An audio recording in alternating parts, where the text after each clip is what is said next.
ಇನ್ನು ಹನುಮ ಧ್ವಜವನ್ನ ತೆರವು ವಿರೋಧಿಸಿ ಬಿಜೆಪಿ ಪ್ರತಿಭಟನೆ ನಡೆಸ್ತಾ ಇದೆ. ಕೇಸರಿ ನಾಯಕರ ಪ್ರೊಟೆಸ್ಟ್ಗೆ ಕಾಂಗ್ರೆಸ್ ನಾಯಕರು ಕೂಡ ಕೌಂಟರ್ ನೀಡಿದ್ದಾರೆ. ಬನ್ನಿ ನೋಡೋಣ. ಅವರ ಅಜೆಂಡಾ ಇದೆಯಲ್ಲ, ಅವ್ರು ತಗೊಂಡಿರೋದು ನ್ಯಾಷನಲ್ ಫ್ಲಾಗ್ ಅಥವಾ ಕನ್ನಡ ಫ್ಲಾಗ್ ಹಾರಿಸ್ತೀವಿ ಅಂತ ಪರ್ಮಿಷನ್ ತಗೊಂಡಿರೋದು. ಬಟ್ ನಮಗೆ ವಿರೋಧ ಇಲ್ಲ ಯಾವುದೇ ಜಂಡ ಇದು ಮಾಡೋಕ್ಕೆ. ನಾಳೆ ಒಂದು ಡಿ ಸಿ ಆಫೀಸ್ ಹತ್ರ ಮಾಡ್ಬೋದು, ಹಂಗೆಲ್ಲ ಮಾಡೋಕ್ಕಾಗೋದಿಲ್ಲ. ಸೊ ಅದಕ್ಕೆ ಯಾವ ಪರ್ಮಿಷನ್ ತಗೊಂಡಿದ್ರು ಅದನ್ನು ಆ ಬಾವುಟ ಮಾಡೋದು. ಅದಕ್ಕೆ ಅವರು ಜಿಲ್ಲಾಡಳಿತರು ಕ್ರಮ ತಗೊಂಡಿದ್ದಾರೆ. ಎಲೆಕ್ಷನ್ ಹತ್ರ ಬರ್ತಾ ಇದೆ, ಬಿ ಜೆ ಪಿಗೆ ರಾಜಕೀಯ ಮಾಡಬೇಕು.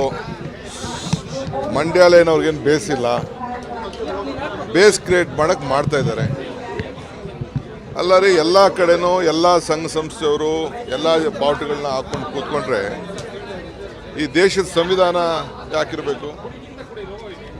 ಸುಮ್ಮನೆ ಪಂಚಾಯತಿಯವರು ಏನೋ ಒಂದು ಪರ್ಮಿಷನ್ ಕೇಳಿದ್ದಾರೆ, ಆ ಪ್ರಕಾರ ಮಾಡ್ತೀವಿ ಅಂತ ಹೇಳಿದ್ದಾರೆ. ಸುಮ್ಮನೆ ಎತ್ಕಟ್ಬಿಟ್ಟು ಗಲಾಟೆ ಮಾಡಬೇಕು, ಅಶಾಂತಿ ಉಂಟು ಮಾಡಬೇಕು ಅಂತ ಹೇಳಿ ಪ್ರಯತ್ನ ಮಾಡ್ತಾ ಇದ್ದಾರೆ. ಸೊ ದೇಶದ ಕಾನೂನು ಏನಿದೆ ಆ ಕಾನೂನು ಪ್ರಕಾರ ನಾವೆಲ್ಲ ನಡ್ಕೊಳ್ಬೇಕು. ಬಿಜೆಪಿಯವರಿಗೆ ಪ್ರತಿಯೊಂದರಲ್ಲೂ ಕೂಡ ಬರೀ ಧರ್ಮದ ಆಧಾರದ ಮೇಲೆ ಪ್ರಚೋದನೆ ಮಾಡಕ್ಕೆ ಕೊಟ್ಟಿದ್ದಾರೆ.